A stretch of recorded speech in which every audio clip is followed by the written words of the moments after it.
ये कहते हैं अमेरिका की नंबर 1 बेबी ब्रांड। चलो आज मैं उसका पैकेज खोल के दिखाती हूँ। पहली बात, पैकेज पूरा प्लास्टिक, इको फ्रेंडली नहीं। पर असली प्रॉब्लम ये नहीं है। ये टॉप देखो, ये इसका टैग है। इतना लंबा टैग इधर लटका दिया है।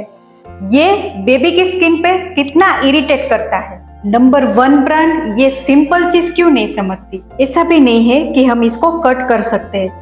कट करने के बाद भी इसके छोटे छोटे कॉर्नर रह जाते हैं। इतना लंबा टैग बॉटम के पीछे भी दिया हुआ है और ये टैग पे नो जीएसएम, नो यान काउंट, नो सर्टिफिकेट। इसका मतलब अमेरिका नंबर 1 मार्केटिंग लेबल है, फैब्रिक स्टैंडर्ड नहीं।